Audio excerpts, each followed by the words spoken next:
class 11A, and today I'll be presenting about Module 3, Lesson 1, Early Ideas about Matter. So first I'll be talking about the roots of the atomic theory. How did people think back then? Then I'll be talking about Democritus, who was one of the philosophers back then, and what were his ideas about matter. Then Aristotle, another philosopher, and how did his ideas differ from that of Democritus. And lastly, I'll be talking about John Dalton, and he had the advancement of science. So how did that help him? Now I'll be talking about the roots of the atomic theory. So back then, people had very limited knowledge when it came to science. And so people depended on intellectual thoughts for the basis of life.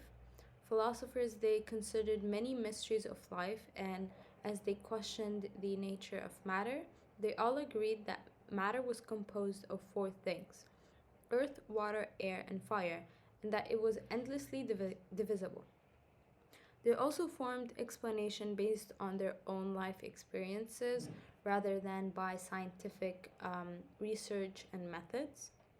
And due to the lack of tools and methods back then, these ideas could not be shown to be correct. So they had no ways to validate their ideas.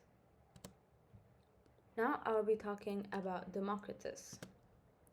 So he was a Greek philosopher during the time 460 to 370 BC, and he proposed that matter was not infinitely divisible. He believed that matter was made up of tiny particles called atoms that could not be created, destroyed, or further divided. Now, not all of Democritus' ideas agree with what we believe in now as the modern atomic theory, but his belief of the atom was very advanced and ahead of his time. But since he didn't have the ability to conduct experiments, he was not able to identify patterns and collect evidence, and so he faced a lot of criticism. Philosophers would ask him what holds the atoms together, and Democritus could not answer that. So Aristotle, he was one of the most influential Greek philosophers from the time of 384 to 322 BC. And he criticized a lot of Democritus' ideas as he rejected the notion of atoms because they did not agree with his own ideas about nature. He also criticized the idea that atoms move through empty space because he did not believe that empty space could exist. And because Aristotle was very influential back then, people rejected Democritus' ideas and they accepted Aristotle. So without the advancement of science, Aristotle gained wide acceptance and his ideas went unquestioned for 2,000 years, which just shows how influential he was back then. Now I'll be talking about John Dalton. So John Dalton, he was a school teacher in London during the year 1766 to the year 1844 during the 19th century. And his ideas, they marked the beginning of the modern atomic theory. So as science kept advancing, John Dalton was able to perform and conduct experiments.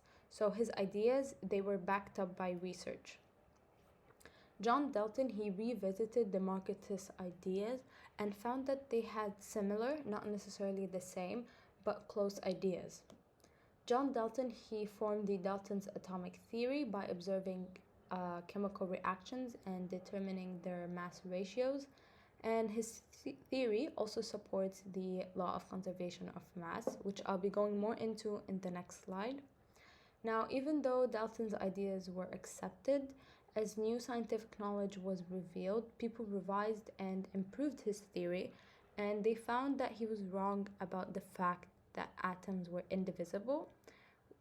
Later on, it was found that atoms are divisible and they could be divided into subatomic particles. So here I have their ideas summarized. Dalton's atomic theory, it states that matter is composed of extremely small particles called atoms.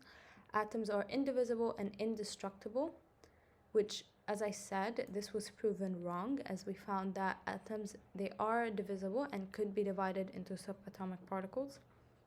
Atoms of a given element are identical in size, mass, and chemical properties. Atoms of a specific element are different from those of another element.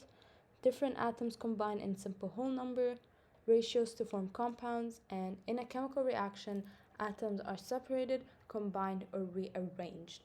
And this idea, it supports the law of conservation of mass, which states that mass could be neither destroyed nor created. Democritus, he believed that matter is composed of atoms which move through empty space.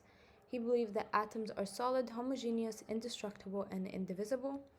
Different kinds of atoms have different sizes and shapes, and size, shape, and movement of atoms determine the properties of matter. Lastly, Aristotle, he believed that empty space cannot exist and that matter is made from earth, fire, and water.